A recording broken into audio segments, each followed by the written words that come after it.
Dri, você tá falando com o áudio fechado, meu amor. Demorei um pouquinho para ver que eu estava abrindo uma tela aqui. Elaiai. Boa noite para todo mundo, gente. Boa noite para todas, todos e todos. Vamos para mais uma aula do Laboratório de Cultura, Educação e Diversidade Cultural. Nesse bloco de aulas, falando de produção de projetos socioculturais nas instituições, com a Casta Oliveiro. Vamos aí para mais um encontro. Lembrando para todo mundo que está aqui, quando for falar, não esquecer de fazer sua audiodescrição. A gente faz um intervalinho no meio da aula. Estou encaminhando por e-mail. Hoje, todo mundo recebe o certificado do módulo 1. Enquanto a gente vai fazendo a aula aqui, eu já estou encaminhando esses certificados para vocês. No mais é isso, bom encontro para todos nós. Eu sou a Adriana, sou uma mulher negra não retinta, tenho cabelos crespos volumosos, estão presos hoje. Estou com uma blusa do povo da cultura Bordeaux.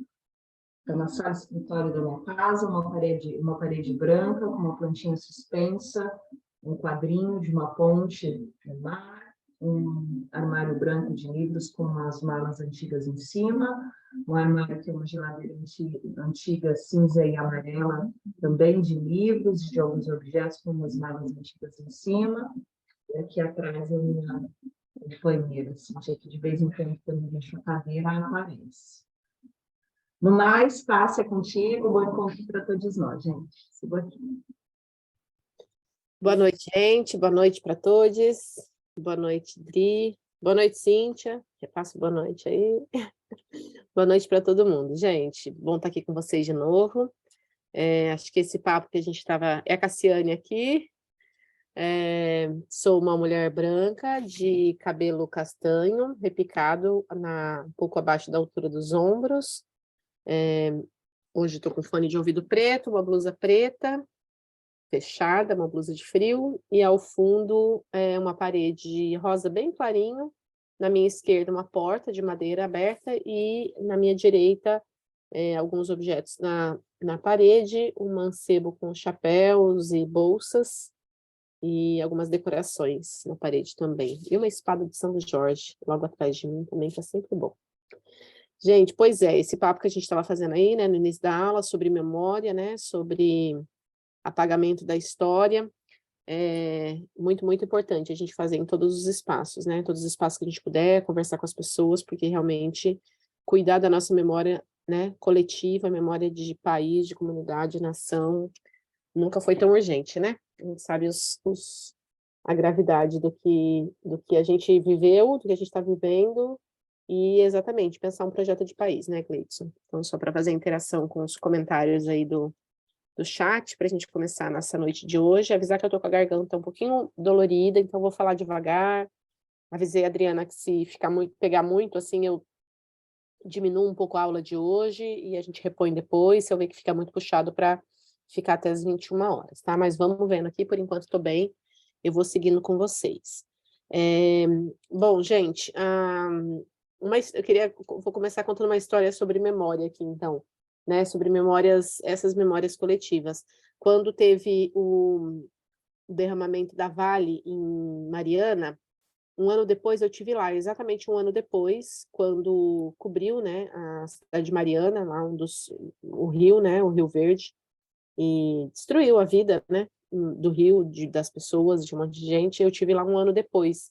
E aí um dos projetos da Vale era cobrir toda a região que foi alagada, que foi coberta por lama, né?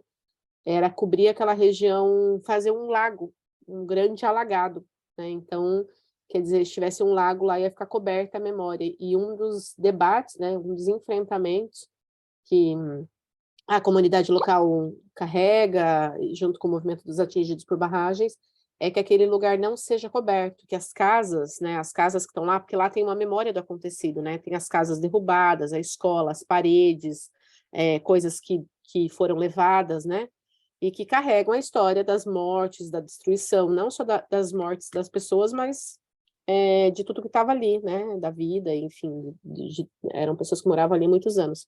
E olha só, né, que coisa, eles queriam destruir a memória do lugar e alagar aquele lugar e transformar num parque, né? Então, é um jeito de apagar nossa memória e as pessoas esquecerem o que aconteceu, né? Então, precisamos de muitos memoriais, muitos lugares que conservem nossa história, porque olhar para a história é bem importante, né, gente? E falando em olhar para a história, eu vou começar o encontro de hoje. Teve um pedido na aula passada para falar sobre portfólio. Eu não me lembro se quem pediu está na sala. Você lembra, Adri? Quem tinha feito o pedido? Eu ia falar que foi a Miriam, mas a Miriam falou de contrapartida, né? A Miriam falou de contrapartida. De qualquer forma, eu vou fazer a fala para a gente não perder, porque eu avisei que ia fazer na aula de hoje. Aí a gente vai ficar gravado e depois quem, né, perder pode acompanhar. Então, um dos pedidos foi para falar sobre portfólio, né? Ou seja, sobre como que a gente organiza portfólio para envio de projetos, de modo geral, né? Então, eu vou compartilhar aqui com vocês. Teve gente que está no outra turma, que acabou vendo esse conteúdo. Acho que hoje, eu não sei, o Pedro parece que não está aí, nem o Carlos, né? Que acho que são os dois que estavam na outra turma. Mas eu vou compartilhar aqui com vocês, né, alguns... O que é o portfólio, na verdade? Ele a gente às vezes chama de Pedro está portfólio... aqui, tá, Cássio? Pedro está aí? Ah, não tinha visto ele. Tá. Às vezes a gente chama de portfólio, documentação, clipping, são vários nomes e depende um pouquinho da composição dele, depende um pouquinho de como que a gente está colocando. Mas o portfólio ou o clipping, né, é uma documentação do nosso currículo, né, a documentação do nosso histórico. Então, a gente tem o nosso currículo, o histórico, que é descritivo, né, que a gente tem lá as ações, cursos, projetos, formações, tudo que a gente participou, e a gente tem uma forma de documentar isso. E documentar a nossa história, né, a gente está falando aqui de memória, é bem importante, tanto para a gente mesmo, né, revisitar a memória, revisitar o que a gente já fez, o que a gente já produziu, reconhecer. Eu falo bastante de reconhecimento de trajetória como algo bem importante na construção de projetos.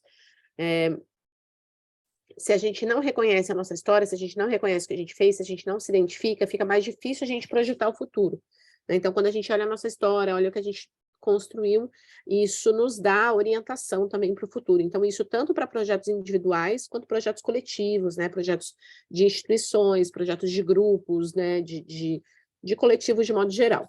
Então, eu vou colocar no material de vocês, né, algumas dicas, assim, como que a gente faz, né, como que a gente começa a construção de um portfólio. Então, vou lendo aqui as dicas e comentando. Para compor seu portfólio, você pode utilizar certificados, fotos, flyers de divulgação, né, digital ou impresso, jornais, prints de redes sociais, dentre outros documentos que comprovem a sua atuação. Então, também pode ter certificado, a gente pode ter né, o próprio certificado do curso, esse curso, outros cursos. Então, tudo que é documentação de formação ou atividade de ensino artístico, né, tudo que tem a ver com a profissão que você está documentando e que você fez, ofereceu de atividade ou recebeu, toda ela pode compor o seu portfólio, né? Cuidado, aí algumas atenções, cuidado com a qualidade da imagem, é mais importante que elas estejam legíveis e organizadas, né? Muito importante isso. Então, algumas outras dicas. Coloque os materiais preferencialmente em ordem decrescente, do mais atual para o mais antigo. Essa é a recomendação que eu acho mais adequada, do mais atual para o mais antigo, porque o que você fez mais recentemente é mais interessante para aquilo que você está propondo realizar. Mas, se você colocar na ordem crescente, ou seja, do mais antigo para o mais novo, não está errado, né? Só que a pessoa vai começar a ver a sua história lá de trás, para, por último, ver as coisas que você fez recentemente. O que você fez recentemente pode ser mais importante, então, eu recomendo fazer em ordem decrescente. Mas uma coisa que nunca rola, gente, é deixar de estabelecer uma ordem cronológica, né? Na hora de fazer o portfólio, não é hora de criar, né, de ser muito diferentão, é hora de seguir algumas regras para facilitar a leitura de quem está lendo o seu projeto, lendo sua proposta, né? Então, estabelecer uma ordem cronológica facilita você ser avaliado. Então, de trás para frente, de frente para trás, né? Eu recomendo sempre do mais atual para o mais antigo. Terceiro ponto, né? Você pode criar um portfólio completo e uma versão resumida com as principais comprovações, né? Pois em caso de projetos curtos ou para instituições como SESI, SESC, não é interessante enviar documentos muito extensos, né? Então, você pode documentar, o importante é você documentar ao máximo. Fez um curso, né? Guarda o certificado, digitaliza, né? Então, às vezes, você não ficar toda hora, tem gente que a cada 6 meses faz essa atualização. Isso é um trabalho importante de organização do portfólio. Na Lei Aldir Blanc, a gente teve esse entendimento ainda mais, né? Isso ficou ainda mais nítido, e não é só para artista, é para quem trabalha, quem é gestor, quem é produtor, quem é técnico, quem é intérprete, né? Todas as profissões, quanto mais você consegue documentar a sua ação, é melhor para o momento que você vai concorrer num concurso, num edital, numa proposta. E a questão institucional, né, quando a gente está concorrendo principalmente em editais de instituições, OS e tudo mais, isso é ainda mais, essa documentação ela tem um peso ainda maior, né? Então, documenta o melhor possível, e depois você vai escolhendo o que você vai pôr no portfólio. Porque você pode ter uma versão ampla, completa, lá com 20, 30 páginas, sei lá, se você tem um histórico longo de ação, e você pode ter uma versão resumida, com 4, 5 páginas no máximo, ou até menos, que é quando você compõe um projeto para enviar para o SESC, por exemplo, e você quer enviar uma comprovação. Ou tem gente que compõe numa mesma página várias divulgações também, 2 ou 3, coloca um destaque, um recorte também é uma possibilidade. Mas o importante é ter uma versão mais completa e uma versão mais resumida para os casos de projetos menores, né? Você pode compor o seu portfólio de acordo com a proposta que você está desenvolvendo, dando destaque e prioridade para a sua experiência naquela área. Por exemplo, para uma atividade formativa, dê preferência em comprovar sua experiência formativa. O mesmo para atividade artística ou outras, né? Então, muitos de nós, às vezes, têm mais de uma profissão ou mais de uma atuação no campo de projetos, né? Então, ou como gestor, ou como artista, ou como professor, como captador, enfim, a gente pode ter experiências diversas. Então, a gente colocar no nosso portfólio aquela vaga, ou aquele concurso, ou aquele projeto, você colocar aquilo que se destaca. O mesmo vale para coletivos, né? Então, vou pegar aqui o projeto, o exemplo que eu uso às vezes, né? Tem a ONG aqui perto que trabalha com projetos esportivos, educacionais, culturais e agroecológicos. Então, se eles vão concorrer num projeto de educação, eles vão dar mais destaque, claro que eles podem colocar alguma outra coisa, mas eles vão dar mais destaque para aquilo que está ligado à educação. O mesmo para as outras áreas. Vai concorrer no edital de esporte, eles vão dar destaque para aquelas ações de esporte. Então, sempre direcionar o seu portfólio para aquilo que você está concorrendo no momento. Por isso que é legal ter tudo separado em arquivos e você vai montando, né? Usando ferramentas como a I Love PDF. Hoje em dia tem um monte de ferramenta online. Se vocês tiverem dúvida, me escrevem aí no chat que eu mostro para vocês. Mas tem bastante ferramenta online que não precisa nem baixar no computador e que vocês conseguem compor, né? Então, adicionar várias páginas de PDF juntas, né? Então, depois eu posso indicar aqui para vocês, se vocês não conhecerem. Uma outra dica, dê preferência para materiais que constem seu nome, se possível. E melhor ainda se você fizer um destaque ou uma indicação de onde consta o seu nome e o ano. Claro, gente, que tem profissões que são mais técnicas, que é mais difícil aparecer o nome, né? Mas vai tentando puxar, pedir. Por exemplo, hoje mesmo eu fiz um trabalho que a intérprete de Libras, que trabalha num projeto que eu produzo, nem sempre aparece o nome dela, porque às vezes aparece só da ficha principal, atriz e direção, ou produção. Quando aparece, eu envio para ela, né? Porque isso serve como documentação. Não que ela não possa usar outras divulgações e colocar o nome dela, né? Colocar lá que ela participou daquilo, às vezes junto com foto, né? Você pode colocar 2 imagens que compõem junto uma comprovação, mas se tiver o nome, melhor ainda. Então, dê preferência para os materiais que têm seu nome. Se não tem o seu nome, local e a data na imagem, acrescente no cabeçalho ou rodapé as informações necessárias para acompanhar a foto, o cartaz ou a matéria de imprensa. Isso ajuda muito, porque às vezes as pessoas montam um portfólio, gente, com um monte de foto avulsa, solta, um monte de flyer que não tem o nome de ninguém, não tem relação, não está escrito, não tem o ano, não tem a cidade, e aí para o avaliador fica muito complicado, porque ele vê um flyer que poderia ser qualquer coisa, que você pode pegar qualquer flyer na internet e colocar. Né? Então, se você pudesse situar, colocar o ano, colocar o local, colocar qual foi a sua participação, caso o seu nome não esteja no material, isso ajuda bastante, né? Então, também é uma forma de organizar o portfólio. Se tiver links de vídeos e áudios, né, para proposta de música, podcast, mas para outras áreas também, né, audiovisual, tudo que você tem também de links comprobatórios, de coisas que você fez, né? Muita gente aí atuou em editais, né, durante a Lei Aldir Blanc com aulas, cursos, palestras, participação em live, né, coisas assim. Se quiser, você pode colocar também uma área só de links, onde você lista, né, participações em mesas, aí você coloca as listas, participações, então, sempre também organizando um pouco por setor, não vai deixando um monte de link solto sem indicar, sem colocar legenda, que também não serve para nada, atrapalha, dificulta, né? Ou ficar colocando link de rede social que é super pessoal, que chega lá, a pessoa vai entrar, vai ver a foto sua com o seu bichinho, com a família, na praia, né? E isso não acrescenta, então também não adianta colocar foto de rede social se você não usa sua rede social para fim profissional. Então, dê preferência para direcionar onde a pessoa vai poder acessar o seu material profissional, tá bem? E sempre coloque, né, nos seus portfólios, contato, telefone, e-mail, rede social, né, pode ser na última página, pode ser na primeira, pode ser um rodapé que acompanha, mas sempre colocar também o telefone e e-mail. Os contatos, né, de modo geral, que você achar necessários. Deixa eu ver se tem mais alguma coisa.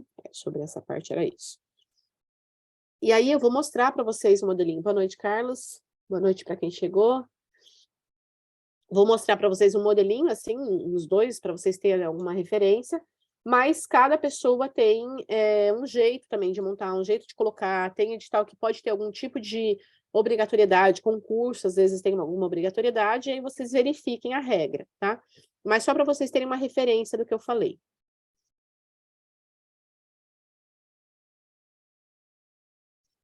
Só um minutinho.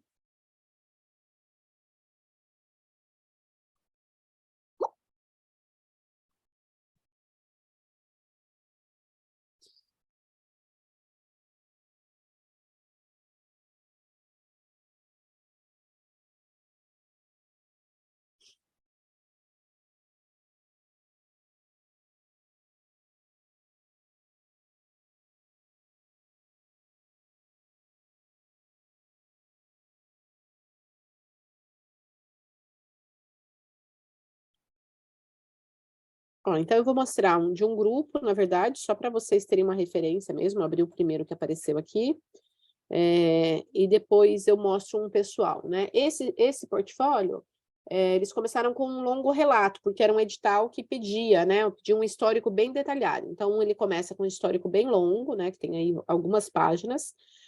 Depois vem alguns links importantes, canais. Veja que os links vêm identificados, né? Do que se trata, não fica o link solto lá, né? Então, coloca os links, coloca a citação. Depois vem fotos, porque era um edital que era de espaço cultural, então fotos do espaço, né, onde acontecia as atividades.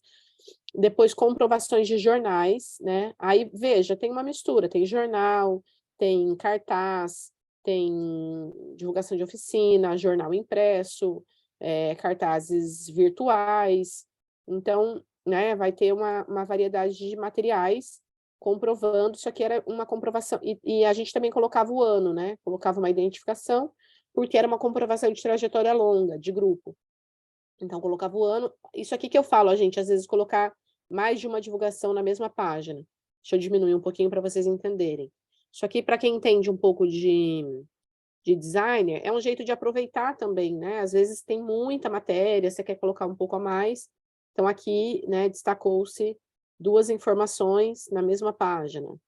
Aqui, tá vendo? 2 jornais na mesma página. Então, a pessoa sobrepôs uma parte que ela achou mais importante, deixou em destaque, né? Nesse tempo tinha bastante jornal impresso, agora ainda tem jornal impresso, mas um pouco menos, né?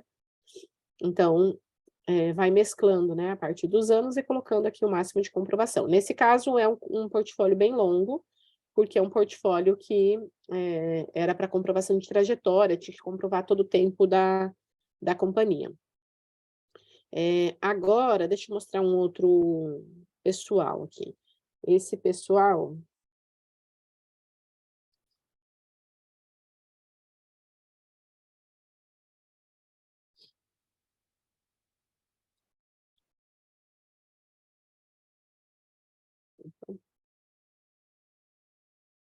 O Carlos e o Pedro, por exemplo, que tiveram na outra aula, já viram, né? Isso aqui que eu mostrei, estou mostrando para o pessoal que pediu. Isso aqui é de uma pessoa, né? De uma colega minha de trabalho. Então, ela fez uma capinha, isso aqui para a Lei Aldir Blanc, né? Ela concorreu, colocou a atuação dela, né? Colocou um breve histórico, também colocou os links, né? Escolheu alguns links para colocar e depois ela foi colocando alguns destaques. Então, veja que ela misturou.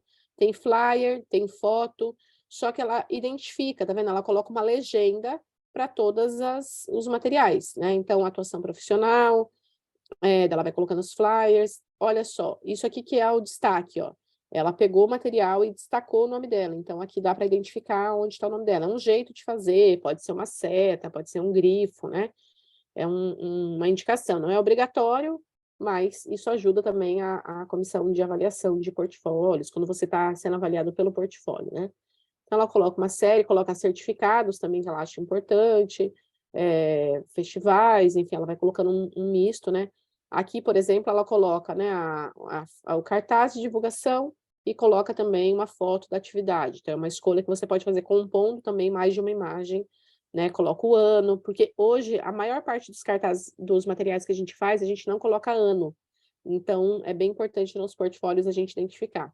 Isso aqui é certificado de curso, então ela vai mesclando aí certificados com fotos e flyers, né? Eu queria mostrar mais um aqui para vocês, só para vocês terem essa concepção de portfólio. Às vezes também, portfólio às vezes é também entendido como um menu de espetáculos, né? Ou um menu de projetos de um grupo, de um coletivo, né? Então, é um termo que também é utilizado para isso. Então, só para não confundir, deixa eu pegar um modelo de portfólio de grupo aqui, que daí não é clipping, né?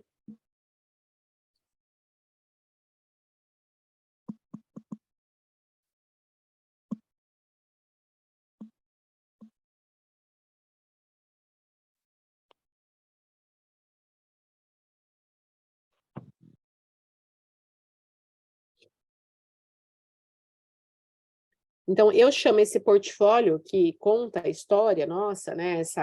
Que também é usado esse termo portfólio, eu chamo de portfólio de trajetória, que é para identificar. Então, é onde você conta a sua história.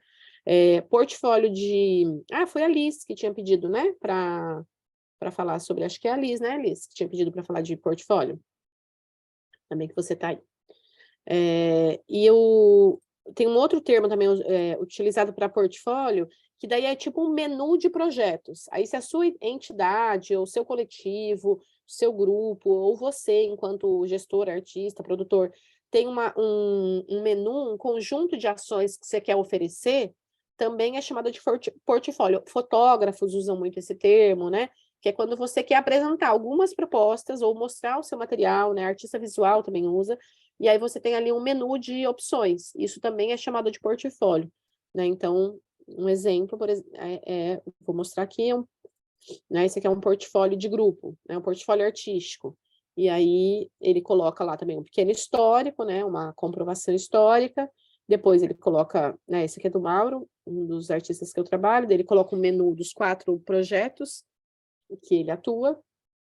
E depois vem, né, uma estruturazinha que se repete, apresentando cada um dos projetos. E veja que é bem importante, ele coloca, né, sinopse, coloca um breve release com algumas informações a mais, coloca um pequeno histórico do projeto, fotos, vídeos, ficha técnica, acesso por link, acesso por QR Code. Quanto mais fácil a gente deixa o acesso dos nossos materiais, quanto mais a gente vai aprendendo, né? Essas coisas dá para a gente aprender em tutorial de internet, dá para fazer pelo Canvas, esses materiais, né? Precisa de um pouquinho de dedicação para aprender, para organizar. Mas, claro que se você tem condições de pagar um designer para fazer, eu recomendo que faça, porque esse aqui, por exemplo, é feito por um designer, então a gente vê a diferença, o acabamento, a qualidade do material, né? Além de ser muito mais fácil, fica muito melhor, né? Fica com uma identidade bem acabada, assim, bem bacana. Mas, se você tá começando, ou enfim, né, tá sem grana, tá ali num aperto, é um projeto novo e precisa fazer também, poder fazer um Canvas, num PowerPoint, quem domina essas ferramentas, também é um jeito de fazer organizadinho, dando um acabamento, dando uma identidade visual para o seu material também pode ser bem bacana. Querem fazer perguntas sobre portfólio?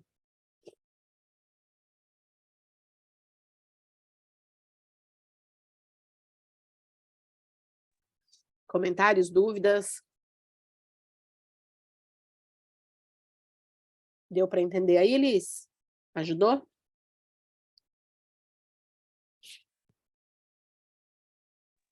Aí, Sim, gente, estou acompanhando, obrigada. tá bom, meu bem. Então, gente, também tem uma questão que o pessoal fala assim, mas eu estou começando na carreira, estou começando agora, faz pouco tempo que eu estou trabalhando, eu não tenho nada para comprovar. Sempre a gente... Era essa a minha pergunta, exatamente. Obrigada. então tá bom, tá vendo? Você não fez, mas eu li seus pensamentos. Acho que você tinha falado na aula passada.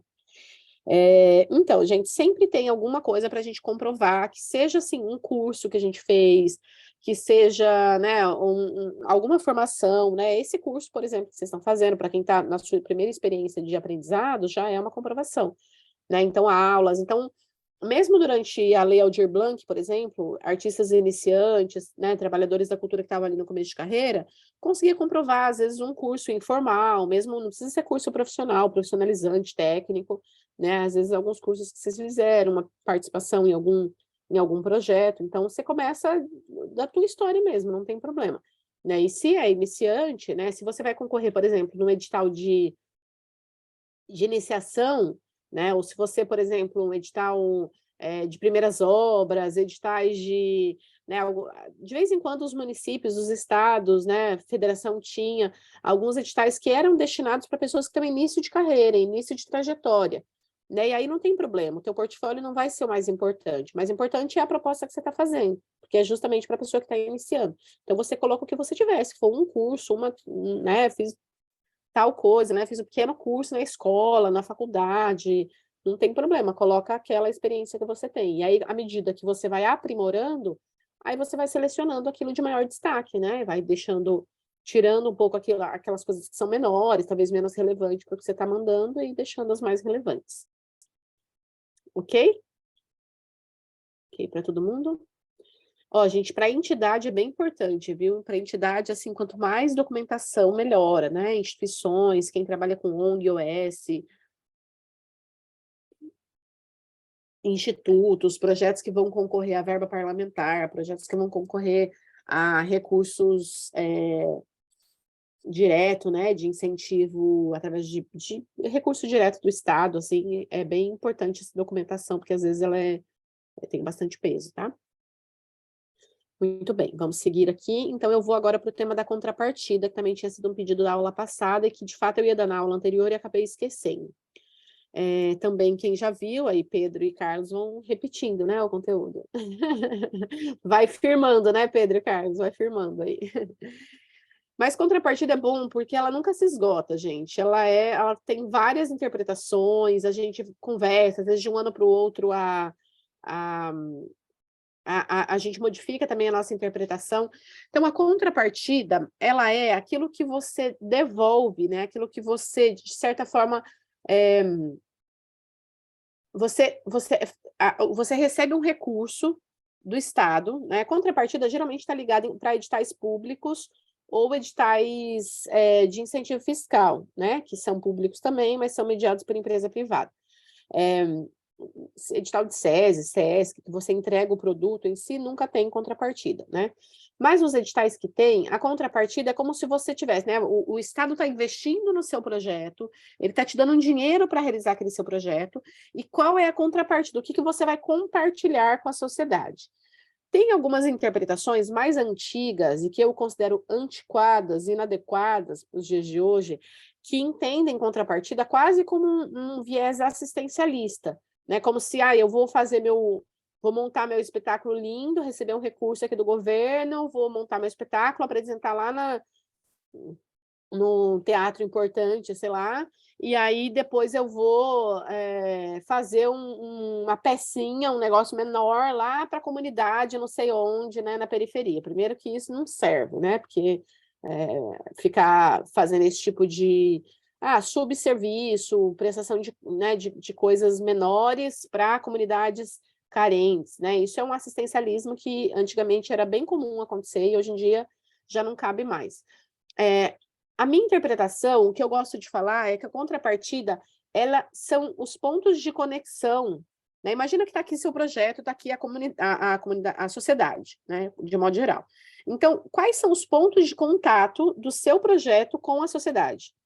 E essa sociedade, qual sociedade você está falando? Você está falando de um público restrito, específico, que vai ter acesso a um determinado conteúdo, qual a forma que você pode fazer para que o seu projeto ele atenda um público mais diverso em cor, mais diverso em classe social, mais diverso no campo da acessibilidade motora também, todas as diversidades que a gente imaginar, né? Possíveis. Então, claro que o nosso projeto ele nunca vai conseguir atender tudo, não é para a gente ficar forçando a barra também.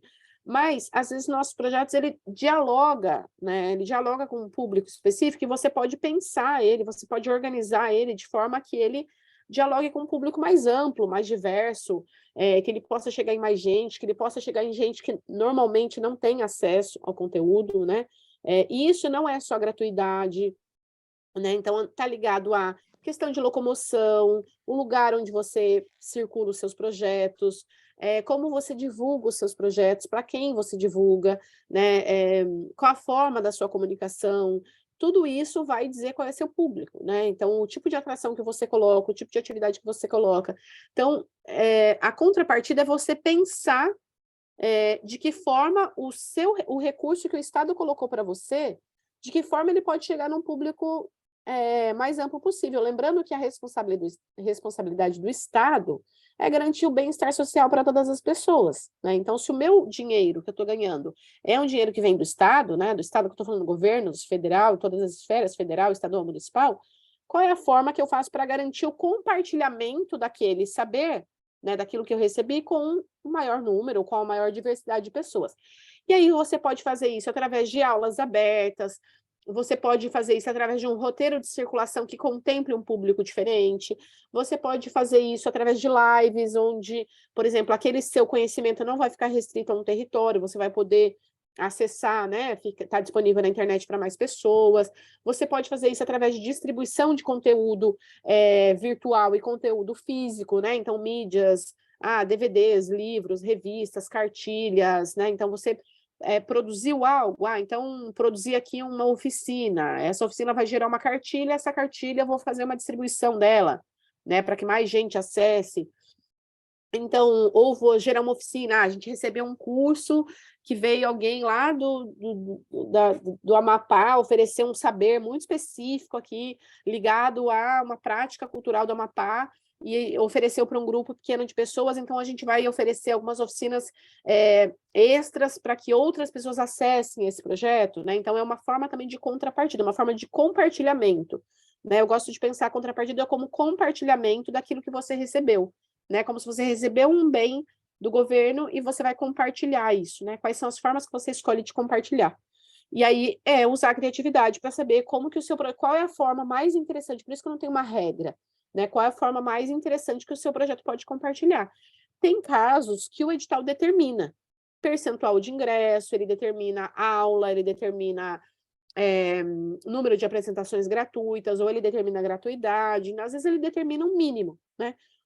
Tem muita gente, tem edital que determina contrapartida obrigatória e opcional, né? Obrigatório ele diz o que tem que fazer, opcional você escolhe, né? Então é uma forma de você escolher esses pontos. E aí, duas coisas bem importantes. Só a gratuidade de circulação de espetáculo, já falei, não garante, né, contrapartida, e não necessariamente a gratuidade é necessária, gente. É uma pergunta que muita gente faz. É porque eu recebi um edital público que eu preciso oferecer tudo gratuito? Não necessariamente, depende da característica do teu projeto. Às vezes, né, o Zé Renato ele traz um debate, inclusive, que a cobrança de ingresso às vezes também cria uma outra noção, uma noção no público de que ele também é parte ativa, né, ele é parte responsável daquele processo. Então, você pode ter uma cobrança de ingresso, mas colocar um ingresso subsidiado, distribuir parte dos convites, enfim, são formas também de você garantir, né, que a pessoa que não tem o recurso para comprar ingresso, ela também possa acessar, ou colocar preços bem populares, enfim, são algumas formas a gente pensar sobre isso. Mas não pautar as nossas contrapartidas só em gratuidade, porque isso, às vezes, não, né, na maior parte das vezes, não atende. Como eu sempre uso esse caso, né? A gente estava tendo um debate lá com o pessoal da Sala São Paulo, que fica na cidade de São Paulo. Quem não conhece, é uma sala muito pomposa, né? Muito extravagante, diria, muito chique, muito, né? Extravagante foi um elogio, tá, gente? Mas ela é muito chique mesmo, assim, ela é muito E aí, a gente perguntou as contrapartidas, porque tem uma OS que gere a Sala São Paulo, que é responsável pelos concertos da Sala São Paulo, e são caríssimos, são concertos caros, na maior parte é muito caro frequentar os concertos da Sala São Paulo, né? Salvo raras exceções. E lá, por exemplo, eles têm obrigações de contrapartida, né? Ou seja, eles têm atividades que são caras, eles gerem, mas como é que eles vão fazer para que outros públicos acessem? Lá tem a ver com a gratuidade lá é importante. Só que eles responderam nessa ocasião, eu acho que não é só isso, mas nessa ocasião foi só isso, já faz alguns anos, que a contrapartida deles era oferecer concertos gratuitos toda quarta-feira às 15 horas. Vou deixar vocês pensando sobre isso. Concertos gratuitos numa sala chiquérrima, toda quarta-feira às 15 horas. A pessoa não tem nem roupa para ir, não sabe que tem, está trabalhando, não sabe que existe, provavelmente não tem uma comunicação direcionada para as pessoas, vez ou outra eles devem agendar uma escola lá, enfim, né? Mas era uma contrapartida muito restrita, né? Era só para cumprir tabela mesmo, esses casos que eu estou falando, né? E já vou passar para você, Dri. E a contrapartida, para mim, está muito ligada à acessibilidade também. A gente pensar, né, Libras, para mim, é contrapartida, audiodescrição é contrapartida, pensar formas, né, o tipo de espaço que você coloca, que tipo de informação a gente trabalha, porque as barreiras de acessibilidade não são só motoras, isso eu tenho aprendido esse ano, né, com algumas parceiras, né, a Maíra é uma delas, que acho que a Maíra não faz esse curso, né, que as barreiras são né, usam os termos comunicacional e atitudinal, quer dizer, a nossa comunicação e a nossa atitude são as maiores barreiras de acessibilidade. Então, a gente fazer cursos, oferecer cursos, debates, são formas da gente promover a acessibilidade, é uma forma de contrapartida dos projetos, por exemplo.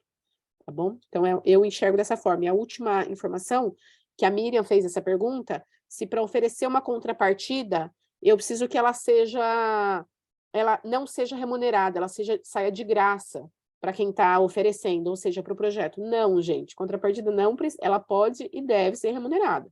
Né? Existe edital que às vezes exige alguma coisa gratuita, aí é uma interpretação equivocada da maior parte dos editais, mas pode acontecer. Mas ela pode e deve ser remunerada no caso daqueles editais que você está realizando, né? Está recebendo para realizar o projeto. Então, você vai colocar uma oficina, a pessoa que vai dar a oficina, ela pode receber para dar essa oficina, tá bom? Dri, pega a palavra. É só um comentário. Quando a gente faz projeto aqui, em relação à gratuidade, que eu acho importante esse lugar também, porque eu acho que todo mundo pensa que tem que ser de graça. Quando eu vou para espaço, na maioria das vezes a gente circula em espaço independente, a gente cobra aquilo que o espaço já está habituado a cobrar, justamente por essa formação, e repassa o dinheiro espaço, porque como a gente já tem financiado a apresentação, é uma forma de contribuir também ali com o espaço. Legal, Dri. Pergunta, gente, algum comentário? Deu uma falhada no seu áudio, Dri. Mas eu entendi o que ela falou, mas alguém não entendeu?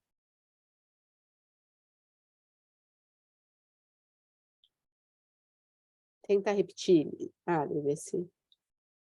Ela estava falando da gratuidade. Bom, tenta aí, Dri.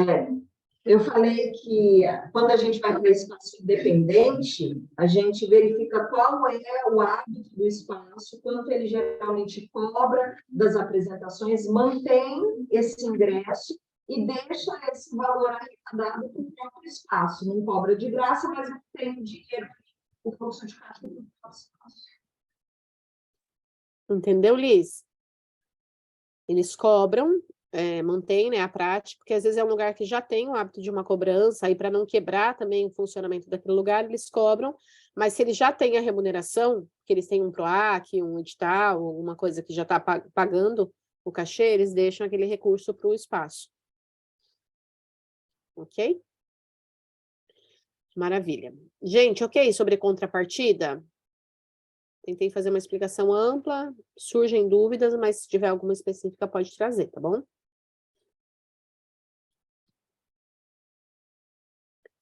Maravilha. Então, vamos seguir com mais um pouco de conteúdo para vocês. Deixa eu abrir aqui, só um minutinho.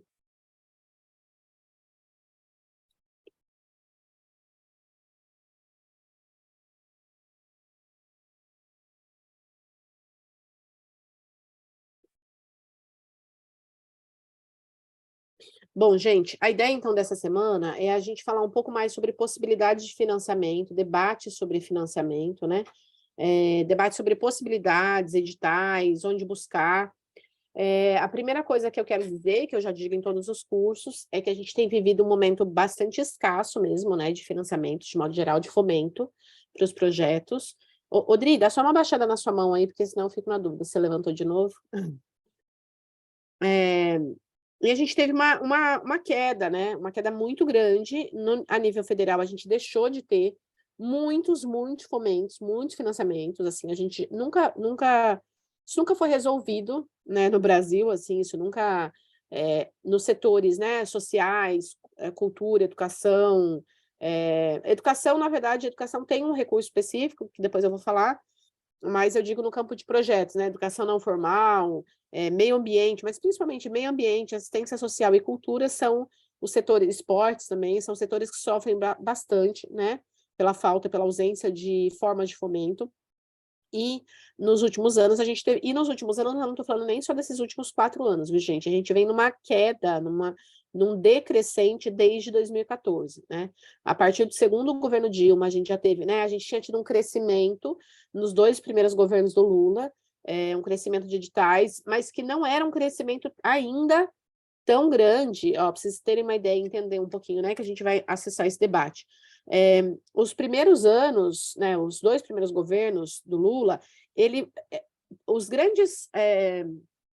2 primeiros governos do Lula, que bom falar isso, né, gente, porque depois a gente vai ter o terceiro, né, mas os 2 primeiros governos do Lula, teve pontos muito fortes para a cultura, a gente sabe disso, né, com a marca de ministros muito importantes, como o Juca Ferreira, o Gil, o Juca, inclusive, que está na equipe de transição, como bem informou aí o Gleidson, né, tá na equipe de base, né, não na equipe principal lá, que são poucas pessoas, mas ele está na equipe de base. E ministros que entenderam a cultura, né, o Gilberto Gil é um dos responsáveis por trazer o entendimento da cultura num campo super ampliado. Aqui eu vou falar principalmente do setor da cultura, porque é onde eu me situo, mas isso vale para outros setores sociais também no Brasil, né? Agora, a gente teve uma ampliação do conceito de cultura, que foi muito importante, e a gente teve uma ampliação da sistematização. Então, a gente começou a pensar processos de sistematização, como, por exemplo, o Sistema Nacional de Cultura. A gente começou a entender que a Lei Cultura Viva, né, ela foi muito importante, extremamente importante para o Brasil, porque ela começou a estabelecer, por exemplo, os primeiros entendimentos de marco regulatório, né? A gente não tinha, né? Tanto que hoje a gente segue ainda a Lei 8666, a gente segue uma série de diretrizes, né, na parte de financiamento, e não é diferente nos setores também de assistência social, esporte, lazer, turismo, porque não tem marcos regulatórios específicos, né? A educação tem, mas esses outros setores não. Então, a gente não tem marcos regulatórios específicos, então a gente acaba seguindo essa legislação que é muito enrijecida e que não atende ao nosso setor. Mas a gente começou a ter ali os primeiros debates, né, de uma institucionalização e uma organização da gestão da cultura, né? O Albino Rubim, ele fala bastante disso, que antes a gente não tinha nem a organização, né? A organização da cultura, né, era algo que se falava. As pessoas eram artistas, né? Não se falava em trabalho, trabalhador da cultura, não se falava de organização da cultura, né? Então a gente era tudo muito mambembe, né? Tudo muito desestruturado. Então isso foi muito importante no Brasil nesses primeiros anos, né, de governo. Mas, em termos de orçamento, a gente não teve grandes impactos, mesmo nos primeiros anos, né? A gente não teve grandes acréscimos de orçamento. O que a gente teve foram mudanças de organização da forma como esse dinheiro era distribuído, né? Antes ele era distribuído num grande balcão, então vocês que são aí da cidade de vocês, das regiões de vocês, imagina num balcão municipal como isso se dá sem transparência, imagina isso num galpão, não, num balcão federal, né? O que não era. Então, as pessoas chegavam lá e propunham projetos da sua cabeça, claro, os amigos dos amigos, os amigos dos deputados, amigos, né? E com certeza isso se estende sempre, era quem acessava os recursos, né? Então, o que a gente teve no governo foi uma organização desse setor, né? Para que os editais, a Funarte tivesse empoderamento e tudo mais. Mas a gente ainda não teve um grande aporte, né? A gente sempre teve um problema de orçamento, muita escassez ainda de recursos a nível federal. Depois, tem alguém do Ceará nessa turma? Não, né? o estado do Ceará é quem mais pode... É o melhor estado do Brasil atualmente em termos de estrutura orçamentária, né? Mas os outros estados, o estado de São Paulo, por exemplo, eu sei que tem várias pessoas aqui do estado de São Paulo, ele hoje é o 18º do Brasil em investimento, é muito baixo, assim, né? Ele está lá entre os últimos do Brasil em termos de investimento. É que como ele é um estado rico, isso não aparenta tanto, porque está sempre entrando alguma coisa, tem sempre uma movimentação. 100 milhões para o PROAC, 50 mil para o PROAC, 50 milhões, mil não, milhões. Mas parece muito, mas é muito pouco, né? Nosso orçamento foi de 0,37 no último ano, 0,36 no último ano. Então, gente, só para vocês entenderem que o nosso contexto é bastante grave, né? Em termos de editais, de recursos para financiamento. Para além disso, a gente sempre teve também os editais federais, os editais privados. Então, uma coisa que eu queria aqui eu estou fazendo umas pausas para beber água, porque está faltando ar. Uma coisa que é importante a gente entender, né? Os recursos, eles podem vir da iniciativa privada ou da iniciativa pública. Privado é sempre que vem diretamente de empresas, né? E essas, ou de pessoas físicas também são privadas. Então, financiamentos feitos por pessoa física ou pessoa jurídica que não o Estado são financiamentos privados, né? Eu brinco que até o nosso ingresso, né? O ingresso no chapéu, o financiamento coletivo, Catarse, tudo isso é financiamento privado. Né, tudo que não é público é privado. E a gente tem também o setor público, que daí são as 3 instâncias, município, estado e federação. As leis de incentivo fiscal, gente, elas são recursos públicos, elas são iniciativa pública, só que elas são operadas pela iniciativa privada. Então, uma máquina, né, que funciona um pouco nessas 2 esferas, pública e privada, mas o recurso vem da via pública. Isso é muito importante para a gente entender, saber quando a gente faz os nossos projetos, saber de onde vem o recurso, mas é operado pela iniciativa privada. Eu não vou fazer o debate crítico sobre isso, porque eu imagino que vocês já tiveram isso em outras conversas também, mas se alguém também precisar falar alguma coisa ou perguntar, pode falar. Dentro dessas iniciativas, a gente tem que começar a pensar, então, uma coisa muito importante é a gente não colocar toda a nossa expectativa, todo o nosso direcionamento de recursos num único caminho, né? Numa única fonte de recursos, né? Primeiro porque elas são escassas, como eu falei, e também porque elas se revezam, elas oscilam, né? A gente tem uma oscilação. Então, a minha recomendação é que a gente sempre pense, os nossos projetos, quais são as fontes possíveis de recurso, né? Tem projeto que vai ser mais restrito, tem projeto que você fala, esse aqui eu vou depender de edital, então eu vou deixar ele aqui, né? Vou mandar ele para editais possíveis, se eu for aprovado, legal, se eu não for aprovado, eu vou deixar ele aqui, né, como uma possibilidade, né, vou mandar para os editais que vierem, né, que dialogam com esse projeto meu, mas eu não vou colocar um grande investimento nele para circular recurso privado ou recurso de outras fontes. Tem outros projetos, outras propostas que às vezes circulam bem em outras fontes. Então, eu vou dar algum exemplo para vocês. Se eu estou trabalhando com... eu quero trabalhar um projeto... eu vou trabalhar um projeto de formação de artes visuais, né? Tô me respondendo em projetos existentes aqui. Um projeto de formação em artes visuais e formação em produção para jovens estudantes de escola pública. Então, eu vou lá pegar um grupo de escola pública e vou dar uma formação para esses jovens, durante um período X, uma formação continuada. Isso é uma coisa que pode interessar alguma iniciativa privada que queira investir em projetos de educação não formal.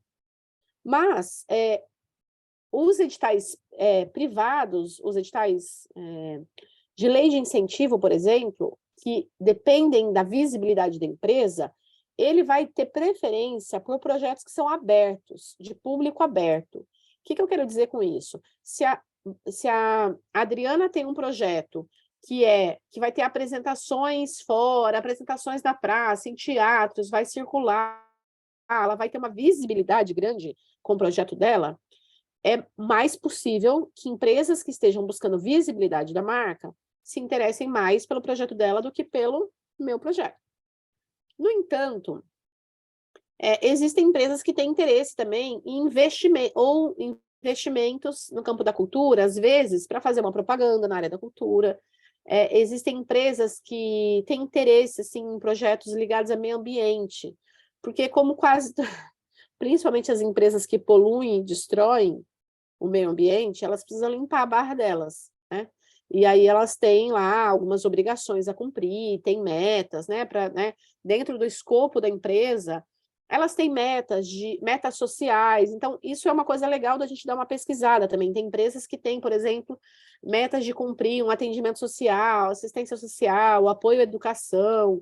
Às vezes elas ocupam, né, uma cidade lá, elas têm uma ação de impacto muito grande no meio ambiente daquela cidade, e elas têm muitos trabalhadores naquela cidade, então elas têm interesse em projetos educacionais, porque elas têm muitos trabalhadores que moram lá, então um atendimento para os filhos desses trabalhadores, né? Porque nada como você manter os trabalhadores também bem satisfeitos, né, para você manter manter a gente apartado da nossa consciência de classe e trabalhando feliz, né, gente? Então, tem tudo isso, né? Tem boas intenções, não estou dizendo que não tem, mas normalmente o que move essas empresas é o interesse no lucro, na continuidade, na permanência e na ampliação delas. As empresas dificilmente estão aí para garantir o bem-estar social a todas as pessoas de forma igual, né, e com equidade. Elas estão para garantir o lucro delas. Mas elas têm responsabilidades, elas querem ser bem vistas, né? Então é legal observar empresas que têm esse interesse no campo da educação, no campo, por exemplo, e aí vai ter muito a ver com o que elas vendem, comercializam, né? Então, empresas de estética, Avon, Natura, Boticário, elas estão sempre muito ligadas a projetos de gênero, né? Projetos de financiamento à comunidade de mulheres, ou público LGBT também. Então, são empresas que dialogam, não exclusivamente. A Natura, por exemplo, tem um projeto de música, né? Um edital de música super bacana. Mas elas dialogam muito com os setores que elas vão atender, né? Também é interessante observar as empresas que tem na nossa região e onde elas atuam, né? O público delas. Qual o público delas? É de interesse o público mais infantil, o público adulto, um público misto, um público masculino, feminino, né? Então, também isso pode dialogar, nos ajudar a identificar o tipo de empresa que pode se interessar pelo nosso projeto. No entanto, na maior parte das vezes, o acesso a essas empresas se dá por lei de incentivo fiscal. Essa turma teve aula de lei de incentivo fiscal ou captação, alguma coisa, Adri? Acho que esse lado não. Nós tivemos, mas não foi nesse lado, foi de gestão e produção. Tá bom, então, só para dar uma noção para vocês, né? Para quem já sabe, mas tem gente que não sabe. As leis de incentivo fiscal, elas operam da seguinte forma, elas... são 8h07 já, né? Vou explicar isso, a gente faz uns minutinhos de intervalo. As leis de incentivo fiscal, elas operam da seguinte forma, né? Eu proponho uma lei, e elas existem no campo do esporte, no campo da educação, no campo do meio ambiente, assistência social e cultura, né? Existem leis de incentivo fiscal em várias áreas. Então, vamos supor, o Carlos lá é o coordenador do marketing do Santander. Eu tenho um projeto e a Adriana, ela é do governo do estado de São Paulo, né? E ela coordena lá os projetos do PROAC-MS, que é o programa de incentivo fiscal do estado de São Paulo. Cada estado tem o seu. Paraná tem o... Hoje eu não estou boa, estou com a memória ruim aqui, esqueci do Fundação Araucária, então cada região tem a sua também. Minas tem umas leis de incentivo bem interessantes, Belo Horizonte tem muitas cidades que tem. A cidade de São Paulo tem o PROMIC, né, que tem bastante recurso. O PROMIC tem bastante recurso, gente. Vou repetir de novo, quem está na cidade de São Paulo, o PROMIC tem bastante recurso. Que é o... Conhece, Carlos, PROMIC? Oi, Então, Alice, oi, desculpa. Liz. É que eu tô com a outra mão suja, não dá para... Olha só. Então, esses projetos só pode participar quem é do próprio estado, ou eu posso no caso, como é que fala? Ai, Só proponente do próprio estado, da própria cidade. Então, mas aí no caso, se eu moro aqui, aí eu tenho uma amiga que mora lá, a gente pode se juntar e criar esse projeto e colocá-la, tipo, como uma sociedade? Como é que funciona? Qual é o termo que eu uso? Ó, vou ser bem direta. Depende, se a sua amiga ela realmente faz parte do projeto, a maior, ó, se a sua amiga mora no estado de São Paulo e você mora em Minas, Aham. se a maior parte da sua equipe, se a sua amiga que você tem uma sociedade e a maior parte da sua equipe mora no estado de São Paulo, você pode fazer esse projeto através da sua amiga como proponente, a equipe, e a realização do projeto vai ter que ser no estado de São Paulo, porque o Sim. recurso é do estado de São Paulo. Então, E eu falo. você, se a maior parte da equipe ou as suas atividades estão previstas fora do estado de São Paulo e somente a proponente mora no estado de São Paulo, não, porque daí ela seria uma laranja do projeto, tá? Não, eu falo isso porque, assim, no meu caso, como eu falei para você, eu ainda não fiz projetos, Uhum. entendeu? Então vamos supor que, ai, de repente, eu tenho uma amiga que já está lá e apareça uma possibilidade, então eu posso fazer isso, né. Pô, você está falando lá onde, por exemplo? Lá em outro estado, seja em Minas, seja onde for, entende? Sabe, eu Você abri um pode, edital. você pode exatamente nessa regra que eu falei. Você pode, se o projeto for realizado naquele estado, com pessoas daquele estado, com proponente daquele estado. Uhum. Aí você pode. Ah, obrigada. Não tem problema se você for de fora e você tem uma parceria, se uma pessoa, uma parte da equipe, uma parte pequena da equipe for de fora, mas a proponente, a realização e a maior parte da equipe tem que ser no estado que está financiando, tá bom? O que não dá, posso fazer um comentário? Pode. O que não dá, e que muitas vezes a gente vê, Elisa, acontecendo, é assim, a gente tem um edital para Minas, aí eu quero, aí eu procuro alguém que eu sei que mora lá, que possa ser proponente, mas o projeto é meu, eu estou usando a pessoa para ser proponente, mas não é interesse dela desenvolver, ela está sendo laranja para mim, que eu possa. É isso que não dá. Mas se a pessoa vai entrar, vai participar, o projeto é dela e ela vai te convidar, e obviamente você pode ajudar, pensar no projeto e tudo mais, maravilha. Não dá para a gente pedir laranja, porque isso acontece aqui em São Paulo. A gente pega umas pessoas que vão fazer lá, que nem estão no estado de São Paulo, mas dá um jeitinho para o projeto que é dela, no nome de outra pessoa. Cris, tá É isso. falhando, a sua ligação tá falhando muito para mim, seu áudio, mas eu entendi. Por isso que eu tô te perguntando o que aconteceu. Por exemplo, eu sou do Rio de Janeiro, tá? Eu moro em São Gonçalo, município de São Gonçalo. Abri um edital na minha cidade, que era para minha cidade, e veio gente de Niterói fazer projeto aqui. Eu achei um absurdo. Tudo já tipo assim, meio arquitetado, enganjado. Sabe, eu fiquei com muito ódio disso. Ah, porque aí tinha uma pessoa que morava aqui em São Gonçalo, que estava parte da equipe, mas o projeto, a diretora, a pessoa que faz lá o projeto, é todo mundo, e a gente que eu conheço, eu achei isso um absurdo, quer dizer, tirando da gente que é aqui de São Gonçalo. Fizeram um filme muito tosco, sabe? E assim, R$ 50.000. Absurdo. E detalhe, ainda não pagou ninguém, eles não pagaram ninguém. Me chamaram, eu sou atriz, me chamaram para atuar no filme. Eu fiquei sabendo disso. Olha, eu fiquei muito indignada e não queriam pagar nada, nem assim, nem ajuda de custo, nada, colocando dinheiro no bolso, simplesmente assim, na cara dura. Como é que pode uma coisa dessa? Não pode. Na verdade, não pode. Se a pessoa Eu, de fora eu não pode. queria comentar, assim, eu acho que esse recurso era público, Liz? Era, né? Era filha da prefeitura de São, por isso que eu falo, da prefeitura de São Gonçalo. Ou é nessas horas que a gente precisa retomar os conselhos de políticas culturais, os conselhos de patrimônio cultural nas nossas cidades, sabe? O que eu Fazer falo? parte dos conselhos, porque o conselho é uma forma de representatividade, né, da sociedade civil.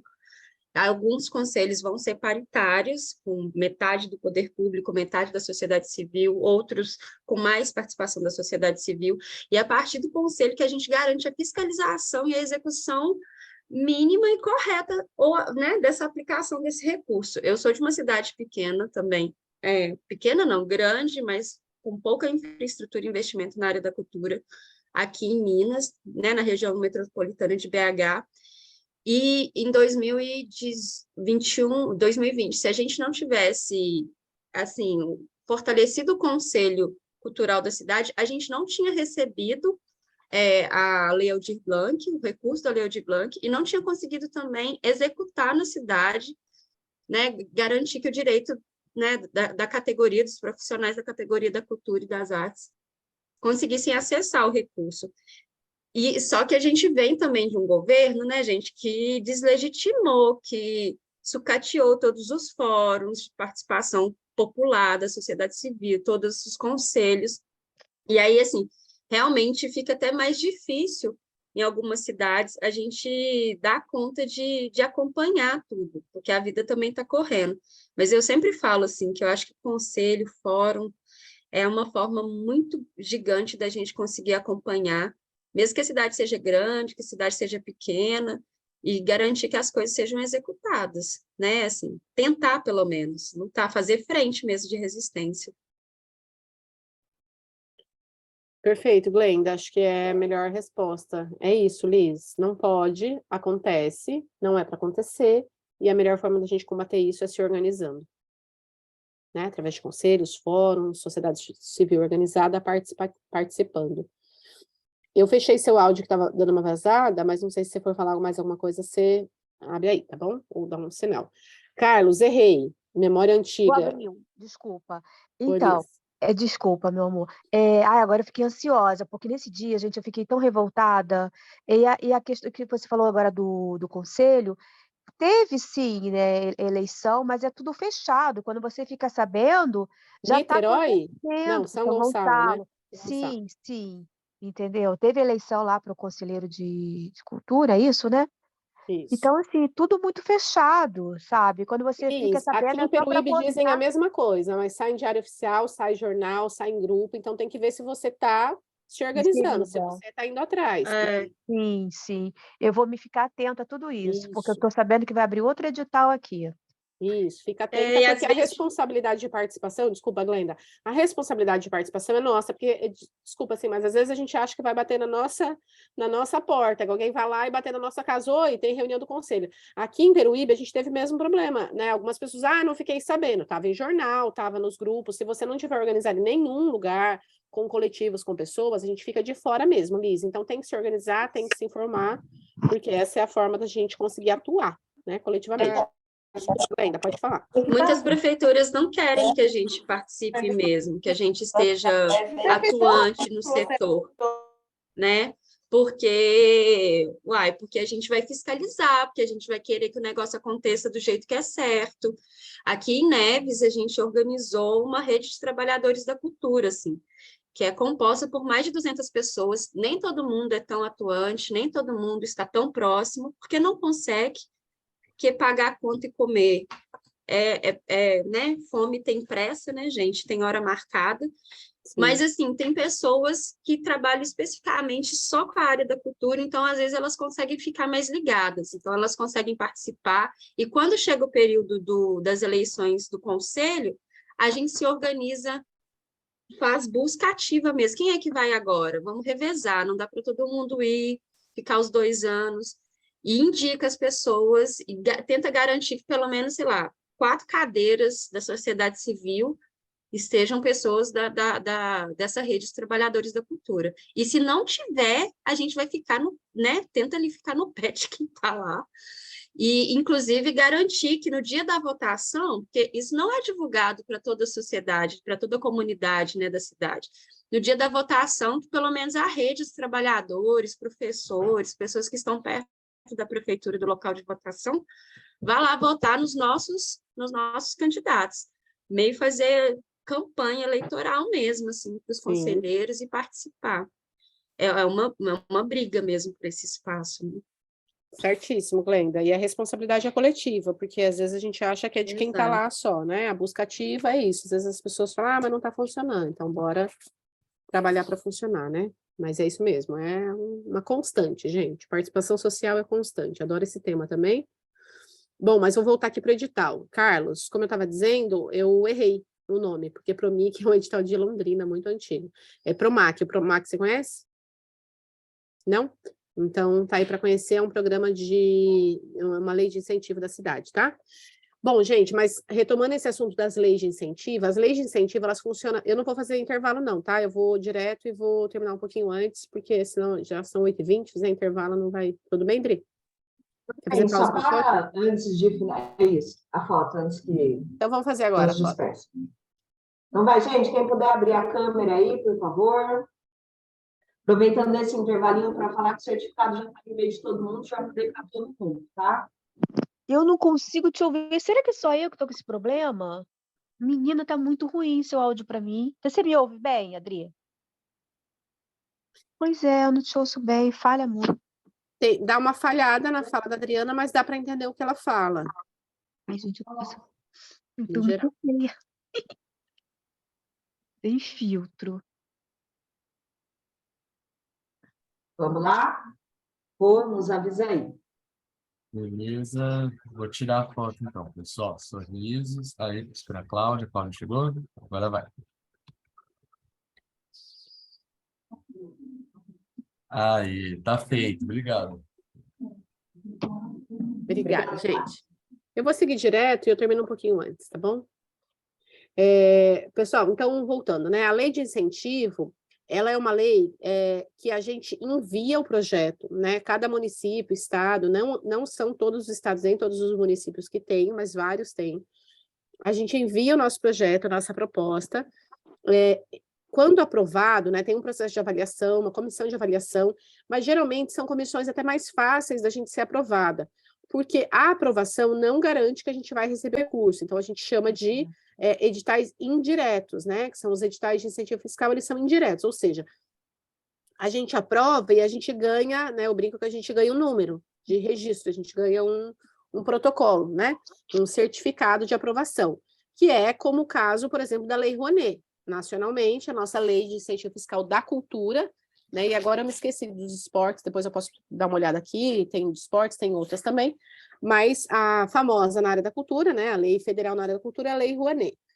Ela, quando você envia um projeto e você é aprovado, você ganha o número PRONAC, né? Que é o número que você ganha e o certificado.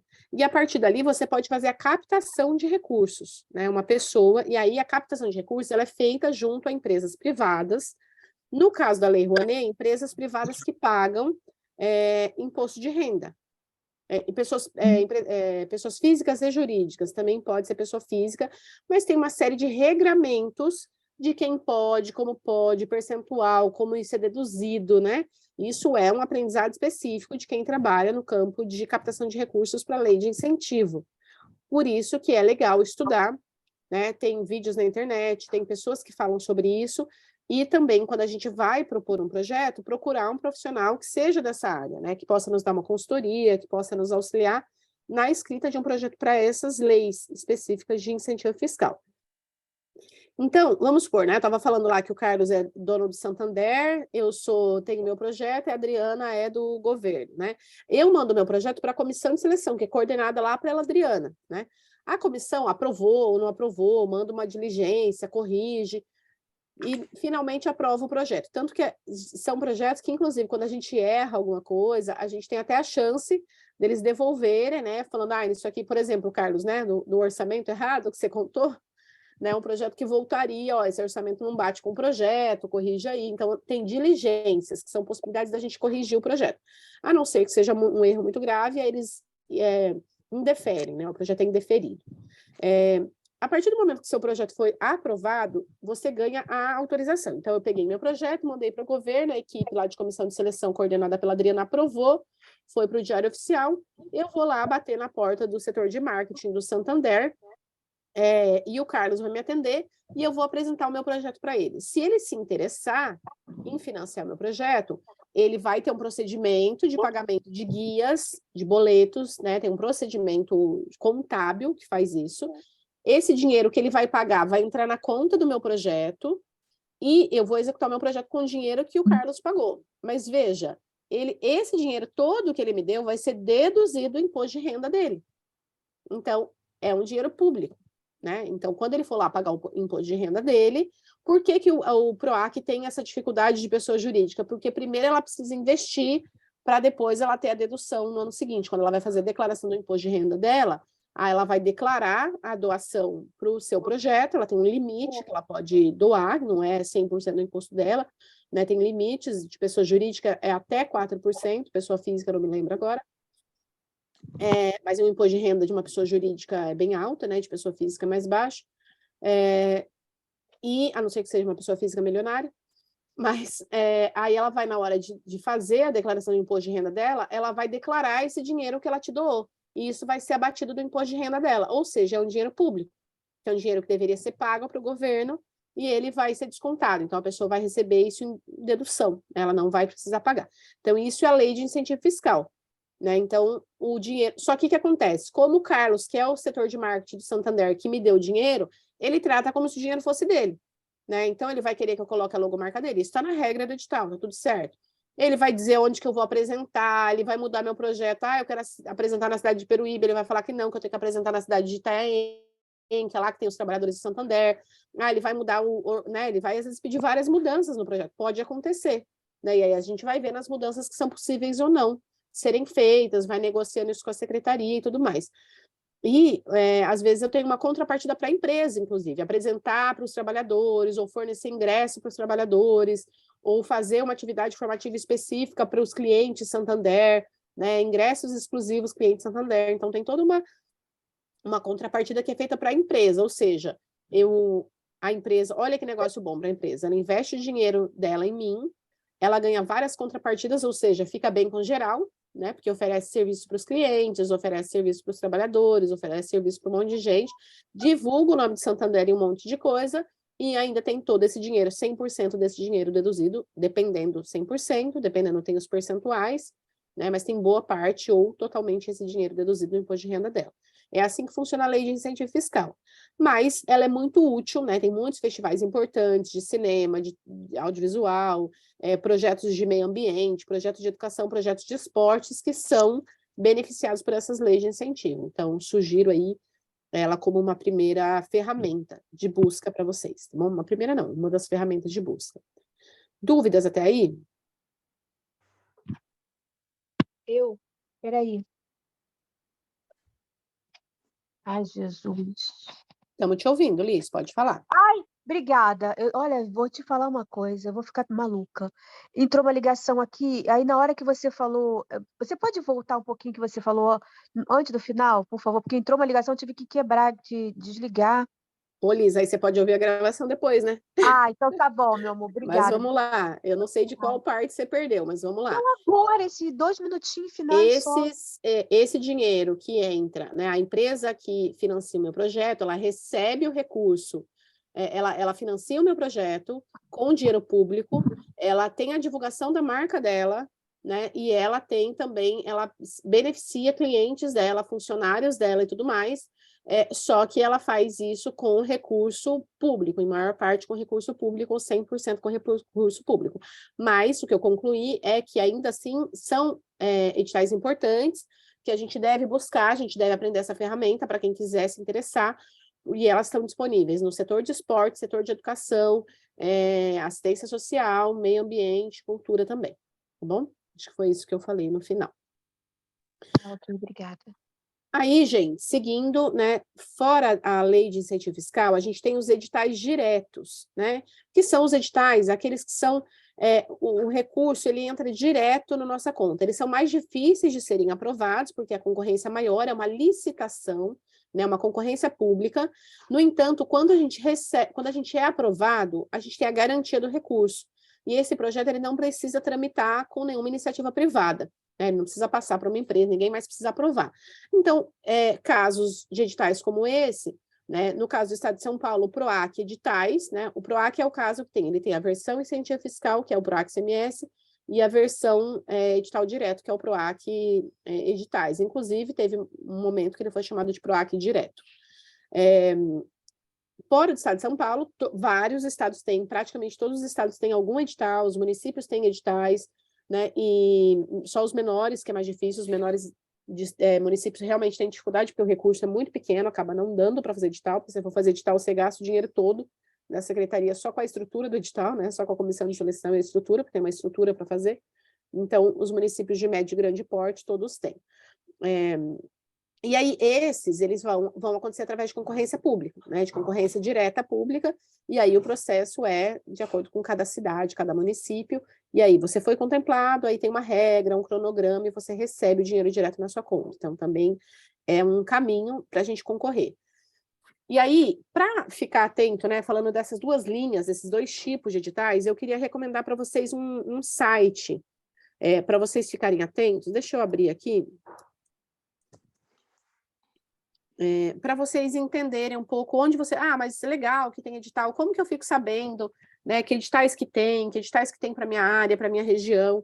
Existem algumas formas, né? A primeira delas é se organizando a sociedade civil no município onde você está, ficando atento, ligado a grupos, né, grupos de pessoas, de trabalhadores, fóruns, conselhos, coletivos que se organizam na sua cidade. Isso é uma forma bem legal de ficar sabendo desses editais. Outra forma é acompanhar, né, informações de prefeitura, né, prefeitura, estado, sites, né, Instagram. Então, eu sempre recomendo, né, seguir, acompanhar o Instagram da cidade, Instagram do estado, né, redes sociais em geral, para ficar ligado. Mas esse edital aqui, essa plataforma aqui, que eu vou compartilhar com vocês, atualmente ele é uma das melhores que tem, é a plataforma prosas.com.br. Aqui eu já entrei direto em editais, né, mas ela tem abas aqui, editais, patrocinadores, empreendedores. Deixa eu diminuir aqui para vocês verem melhor. E ela tem algumas formas. Primeiro, eu entrei nos patrocinadores, mas eu vou voltar em editais. Quando você vem na aba editais, você pode olhar todos os editais que estão em destaque. Aí você vai fuçar, olha, tem 315 editais nesse momento publicados no site do Prosas. Esses editais são do Brasil todo. Eles são ligados a todas as áreas que vocês imaginarem, de saúde, educação, cultura, lazer, esporte, meio ambiente, né? Todas as áreas de humanidade, de modo geral, ciência e tecnologia. Eles têm até as áreas aqui, ó, assistência social, comunicação. E aí, quando você vai circulando, primeiro, se você for indo página a página, ele vai ter o título do edital, o patrocinador, né, que é importante a gente saber de onde que vem.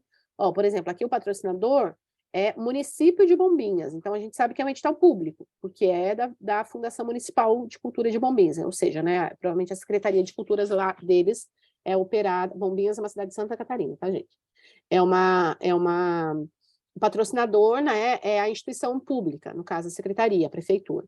Mas aqui é uma empresa, Aí tem os títulos, tem o prazo, então é bem legal porque tem o prazo, tem a informação de como se inscrever e tem as áreas de atuação. Então, aqui pelas áreas de atuação, a gente já dá uma zapeada e entende se está dialogando com o que a gente está procurando. Organização terceiro setor, assistência social, ciência e tecnologia. Então, a gente falou bastante aqui, né, de esse curso especificamente fala de instituição. Então, é bem legal vocês ficarem ligados a projetos de terceiro setor, né, projetos que são feitos por instituições, entidades, de modo geral, né, que é apoio à gestão do terceiro setor. Então, todo mundo que tem aí, ou que está atuando, ou que está querendo, né, desenvolver projetos no terceiro setor. Aí a gente vai ter editais diversos, viu, gente? Não vou passar por todos, porque obviamente são muitos, mas a gente tem desde os municipais, né? Então você vai passar direto, porque é isso, município de São Francisco do Sul, né? Então, a não ser que seja festival, eu estou procurando um festival de artes, aí às vezes o festival daquele município, né, aceita.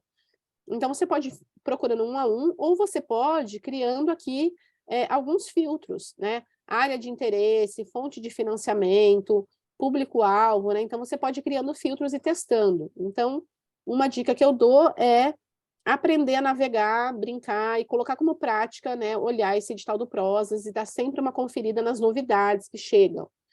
Aí, fiquei na dúvida, selecionei, esse eu acho que parece comigo, vou clicar lá.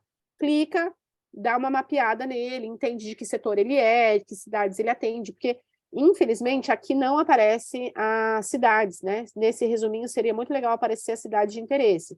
Aí você já fica sabendo se é para todo o território nacional, se é só para o estado de Minas Gerais, só para o estado de Pernambuco, ou se é para um município específico, né? Esses aqui, por exemplo, ó, editais Mulheres do Nosso Bairro, ele tem 3 categorias, né? Eu sei porque esse eu já vi. Negócios, cozinhas solidárias e empreendimentos.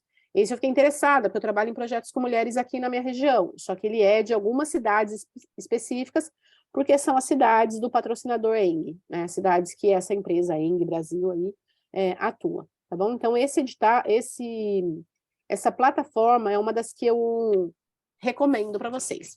E aí, gente, ela tem uma aba aqui chamada Cadastre-se, que é onde você vai se cadastrar para receber as suas informações. Então, se você quer ser patrocinador, se você é um empreendedor, né, ou seja, você pode inscrever propostas em editais, né, ou se você é um cidadão que quer acompanhar e recomendar para outras pessoas. No nosso caso, quem está interessado em escrever edital, a gente cria um perfil de empreendedor.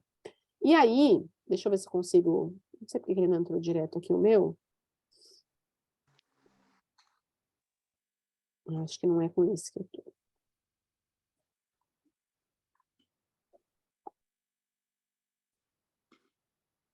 Deixa eu entrar com o meu aqui, que eu quero mostrar um negócio para vocês. Se eu lembrar minha senha, né, gente? Senão depois eu entro. Esqueci minha senha, mas depois eu procuro aqui e mostro para vocês. Mas o que eu queria mostrar é que ele tem um canal para quem já é inscrito. Então, a partir do momento que você acessa e você se cadastra, você pode cadastrar o seu projeto, né? E aí, ao cadastrar o seu projeto, ele fica disponível, ele fica numa espécie de menu de projetos para possíveis patrocinadores. Então, deixa eu interromper aqui, para possíveis patrocinadores. Então, isso é uma coisa legal de fazer. Por quê?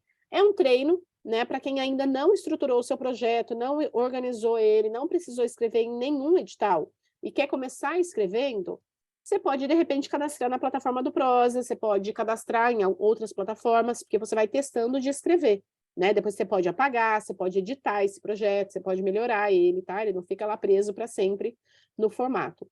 E ele ainda fica lá porque, de repente, né, principalmente editais que podem ter um apelo de interesse de empresas, né, ali, gente, quem procura eles são empresas e investidores privados, né, as prefeituras, os governos, eles não fazem, porque as prefeituras e os governos, eles precisam divulgar editais públicos e transparentes, né, concorrência pública. Mas empresas podem procurar, empreendedores podem procurar, né, então é um teste, né, você vai lá, cadastra, você aproveita para organizar o seu projeto e ele fica lá num banco de dados do Prozas. Então, é uma forma também de você... E o legal de ser cadastrado no Prozas é que, de vez em quando, eles fazem algumas feiras, eles têm aulas, né, eles divulgam aulas. Então, coisas que você pode também ficar antenado nesse universo de editais, de investimentos, de patrocinadores para projetos de áreas diversas. Tá bem? Todo mundo conhecia o Prozas? Eu sei que o Joilson conhece, acho que Eu não conhecia, não. Ai, gente, eu tô tão ansiosa. Você já escreve projetos? Você já... Eu trabalho com projetos faz 15 anos, Liz. Ai, gente, que maravilha. Que foi, professor Cassiano? Não, só comentei que eu acho que você já conhece o Prozas. Sim, eu sigo ele. Eu sigo legal. eles são... É uma plataforma muito legal, tem diversos editais, diversas áreas, eles são bacanas. Eu gosto deles. Cassiane, no caso, vamos supor, a pessoa que escreve, no caso você já trabalha com projeto há muito tempo. Se alguém te procurar para você fazer um projeto para a pessoa, como que fica essa questão de pagamento? Você recebe quando o projeto for aprovado? Você recebe antes? Como é que ficaria isso? Ó, Liz, cada pessoa trabalha de uma forma, né? Eu posso responder por mim, não posso responder por todas as pessoas que trabalham com projeto. Eu não escrevo projetos para terceiros, por exemplo. Eu não tenho isso como profissão. Tem gente que tem, né? Isso. Tem gente que tem como profissão. Aí, quem tem isso como profissão, ou seja, faz isso também de produção, a pessoa geralmente tem um acordo. Às vezes ela cobra um valor na hora da escrita e um percentual depois que o projeto é aprovado.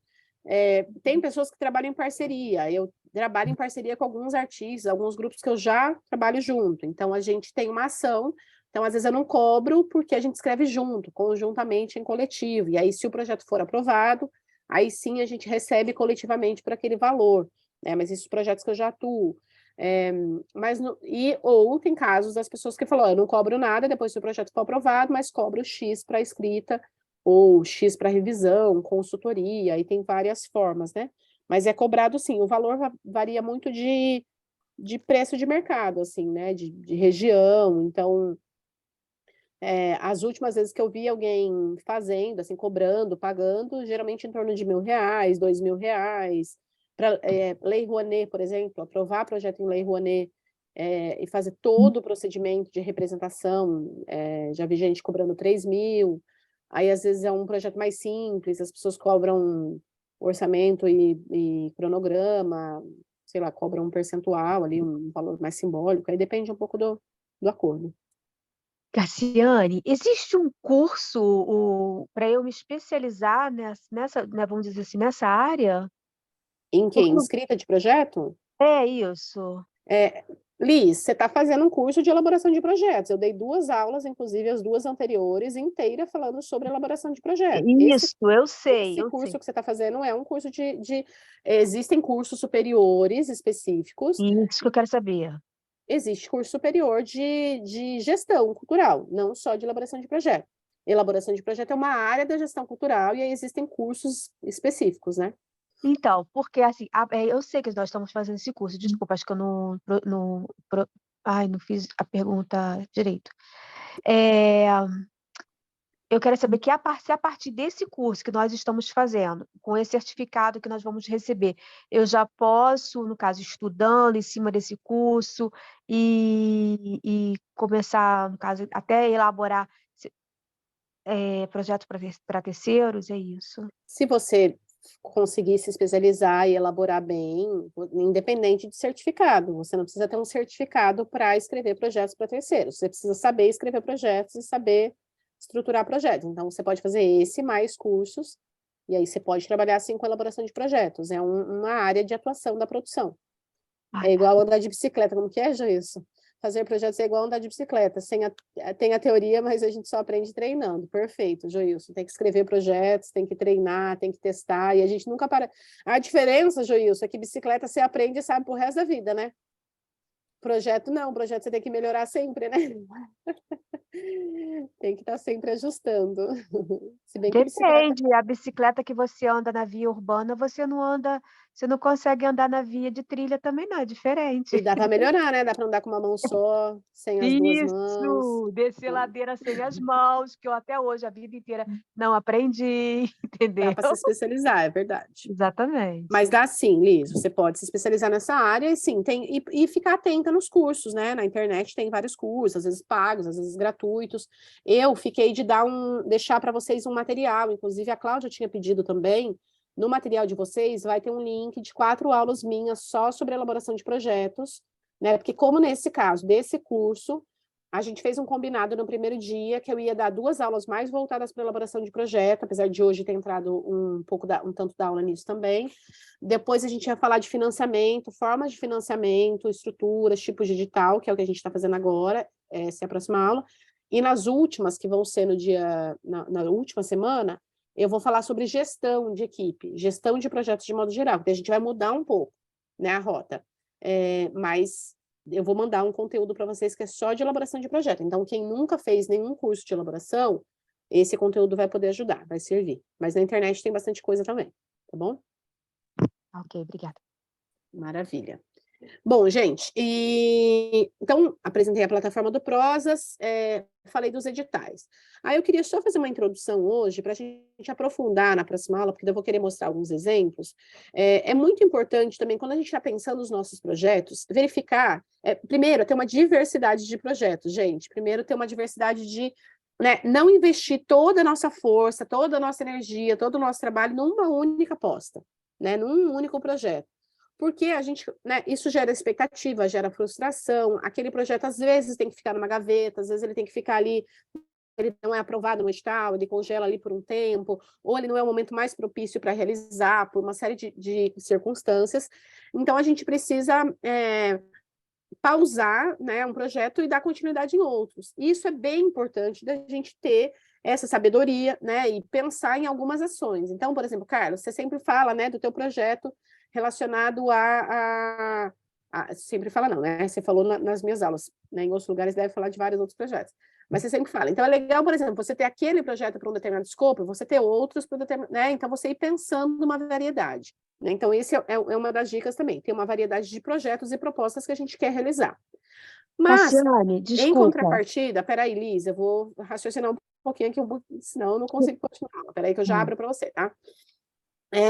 Em contrapartida, se a gente tem uma gama muito diversa e muito dispersa de projetos e ações que a gente quer fazer, aí o problema é outro. O problema é que a gente não coloca foco, né? Então, esse ano eu invisto num projeto, daqui a pouco eu estou pensando em outro, daqui a pouco eu estou pensando em outro, daqui a pouco eu estou pensando em outro, e quando eu vejo, eu tenho, sei lá, 10 projetos na gaveta, nenhum eu desenvolvi, cada um eu fiz uma iniciativa apenas com ele, né? Eu investi. Então, gente, lembrar que cada vez que a gente escreve um projeto, que a gente envia para um edital, que a gente pensa ele, que a gente estrutura ele, é uma energia que a gente gasta, um recurso que a gente está colocando. A gente está colocando recurso humano, de tempo, de dinheiro, de trabalho naquele projeto, né? Às vezes a gente paga para alguém, né? Então aquilo é investimento, então a gente não joga fora, né? A gente pega esses projetos, a gente vai adaptando, a gente ajusta, e é legal a gente ter um foco, né? De alguns projetos. Então, você tem também projetos a curto prazo, a médio prazo, a longo prazo, entender o que você pode realizar agora, o que você pode realizar daqui a pouco, o que você pode realizar mais para frente. Ó, esse projeto, poxa, é muito grande a escala dele, ele tem, né? Então, eu vou realizar ele daqui a alguns anos, eu vou precisar de um pouco mais de conhecimento, um pouco mais de estrutura econômica, né? Então, é um processo que você vai compondo e você vai dialogando. Então, eu gosto muito, depois eu vou, né? Não dá para vocês verem aqui, mas a minha parede aqui é um painel de informações, né? Eu gosto muito também de fazer essas composições visualmente, entender quais são os projetos que eu tenho, quais que eu estou investindo agora, né? Ter um planejamento para esse ano, o que eu quero colocar para esse ano, para a gente ter um direcionamento, tá? A partir do momento que você tem uma diversidade de projeto, aí você vai pensar nas formas possíveis de financiamento para ele, mas aí eu vou entrar nisso já já. Pode fazer pergunta, Liz? Você já respondeu. Já respondeu, já. Obrigada. Tá bom, Liz, é legal dar uma seguradinha na ansiedade, porque às vezes eu vou justamente falar sobre aquilo, então você falou que você está ansiosa, respira aí, vai ouvindo a aula, porque, né, às vezes justamente o que eu vou falar tá no raciocínio, porque senão eu não consigo concluir, tá? Mas aquilo que você precisar, faz o seguinte, levanta a mão, né, aprende aí o recurso de levantar a mãozinha, porque daí eu vou abrindo para quem quiser e precisar fazer pergunta, pode fazer todas que vocês precisarem, tá bom? E aí, gente, para finalizar, e aí deixar só como apontamento, mas vai ser uma das coisas que a gente vai trabalhar na próxima aula, formas que a gente pode pensar de alternativa de recursos, né, de entrada de recursos para os nossos projetos. Quem fez outro curso, né, o Joilson, o Carlos, o Pedro, eu trabalhei um pouquinho a proposta do Canvas, né, que é o Model Canvas, que é um quadro em que a gente estrutura o nosso projeto, a gente pensa em público, né, pensa o que a gente precisa, como que a gente divulga, tem uma série de perguntinhas que a gente vai respondendo e que nos ajuda a estruturar um projeto, né? Talvez, se der tempo nesse curso, eu traga um pouco disso para vocês também, mas é que a gente tem algumas outras coisas para trabalhar, então vou ver o tempo. Mas uma forma bem importante é a gente pensar as possíveis receitas e despesas que a gente vai ter e que recursos a gente tem com o nosso projeto, né? Que recursos que a gente tem no nosso projeto que podem tornar ele, pensar outras formas de viabilizar aquele projeto, né? E quando a gente pensa em recurso, a gente não está falando só de recurso financeiro, a gente está falando de recursos humanos, a gente está falando de recursos físicos, né, de estrutura, e como é que a gente aproveita os nossos recursos para gerar mais riqueza que eu estou trazendo aqui no sentido de riqueza ampla mesmo, né? Riqueza de informações, de pessoas, de conteúdo, de materiais, para que a gente consiga ampliar. Então, editais, gente, públicos e privados, eles são uma forma da gente viabilizar os nossos projetos. Mas a gente pode ver que alguns projetos, talvez eles não dependam, eles não tenham característica deles, não seja para edital, né? Então, às vezes, esses projetos a gente viabiliza através de parcerias, através de financiamento coletivo, né? Um projeto que pode ter a ver com financiamento coletivo, ele pode ter um interesse público, né? Um interesse coletivo das pessoas em investir, ou projetos que ele tem um grande apelo, né, para venda de produtos, de comércio. Então, eu vou produzir, eu vou fazer uma coisa que eu vou gerar um produto, um bem, algo que pode ser comercializável. Então, esse material que eu comercializo, ele pode dar retorno para mim, né? Ele pode me trazer um retorno financeiro também. Ou é uma sabedoria, um conhecimento que eu tenho, que eu posso transformar ele num curso, né? E esse curso também virá um bem, um serviço que eu comercializo e também posso gerar recurso a partir dele para financiar os meus projetos, né? Então, são várias formas da gente pensar recurso, né? Da gente pensar para além da caixinha, para além do lugar só do edital. E hoje, os grandes, né, as pessoas que desenvolvem projetos, não vou nem dizer os grandes, porque acho que não é questão de ser grande, mas os projetos continuados, que se mantêm, que estão aí há bastante tempo, os coletivos, as entidades, as instituições que estão há bastante tempo atuando, que conseguem manter uma permanência, uma continuidade, são projetos que conseguem se estruturar e ter várias parcerias, né? Estabelecer rede de parceiros é muito, muito, muito importante. Alguém daqui fez o curso de gestão feminista? Acho que não, né, Adri? O Pedro. Tem, acho que o Pedro Carlos. Carlos, não. Não? Pedro do céu, não Pedro. cansou das minhas aulas ainda não, Pedro? Tá no terceiro curso já. Então tá. Por quê? Eu estou perguntando porque eu vou trazer uma série de exemplos de alguns casos, né, na próxima aula, de projetos que compartilham espaços, que compartilham saberes, formas de financiamento, formas de entrada de recursos, pessoas que criam rede, né? Então, eu vou trazer para vocês uma variedade de projetos que podem inspirar vocês, né, nos projetos de vocês, nas ideias que vocês têm, para sair dessa lógica exclusivamente dos editais, né? Não quero dizer que os editais não sirvam, acho eles muito importantes, as políticas públicas, especialmente, né, devem existir, ser cada vez mais amplas, mas é legal que a gente tenha uma amplitude de possibilidade de financiamento. Tá? Então, fiquem só com essa informação hoje.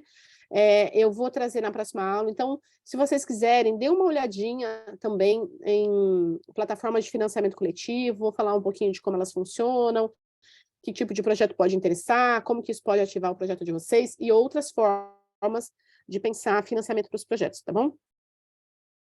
Dúvidas, comentários? Comentários. Você Diga. é maravilhosa, gratidão. Desculpa, gente. Tá tudo Essa bem, minha Liz. ansiedade aí tá. É porque há muito tempo eu venho batendo nessa. Eu não sei se é uma coisa, um problema meu, que sabe, porque eu sou atriz, então assim, eu só sei atuar e eu não consigo, mas assim, eu vou me dedicar porque eu quero botar os meus projetos assim, sabe? Quero ver meus projetos acontecendo e eu acho que eu vou ter que me esforçar mesmo. E assim, está sendo muito gratificante poder participar dessa aula e com seus ensinamentos aí. Obrigada, Liz. Fico Tá, bem meu amor, feliz com o seu obrigada, retorno. obrigada. Fique tranquila, faz parte do meu trabalho também, né? Às vezes, organizar um pouco a dinâmica da aula para que todo mundo consiga tirar suas dúvidas, aproveitar ao máximo, mas conduzir também que fique bom para todo mundo. Então, fique tranquila, pode ir trazendo o que precisar e eu vou conduzindo também, interromper se for o caso, segura um pouquinho as falas, porque isso faz parte da dinâmica da aula, tá? Quer falar, Pedro?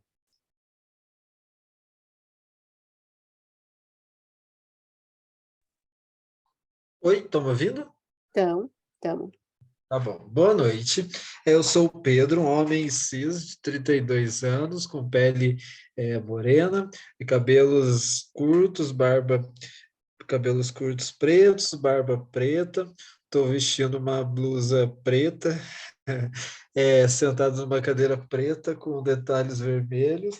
Atrás tem uma parede branca com algumas fotos e quadros e um mancebo com penduricalhos e também uma pontinha do teto de madeira. É só para aproveitar para agradecer também, mas a aula, sim, não me canso das suas aulas, não. Estou aproveitando bastante, assim, tem me dado bastante esses laboratórios, bastante preenchimento, assim, em questão de mais confiança no sentido de escrever o projeto, essas coisas. Eu gostaria de perguntar se você poderia falar, teria alguma experiência a respeito sobre produção independente, e é sobre isso. Muito obrigado e boa noite. Produção independente, Pedro, em que quer ser mais específico, me trazer melhor ficou meio amplo para mim. Por exemplo, desculpa, te cortei. Por exemplo, produção independente de espetáculos, de circulação, nesse sentido, assim. Entendi. Você poder fazer, né, pensar alternativas de produção independente de edital, como circular, que alternativas que as pessoas propõem, como elas podem tornar viável o projeto, é isso? Isso, além do edital, né, em casos que o edital não rola, mas o projeto poderia rolar por outras vias. Claro, entendi, Pedro. É bastante disso que eu vou falar na próxima aula, porque eu vou trazer alguns exemplos, e eu acho que aí eu vou até ter uma atenção para trazer alguns exemplos que te atendam nessa necessidade que você trouxe.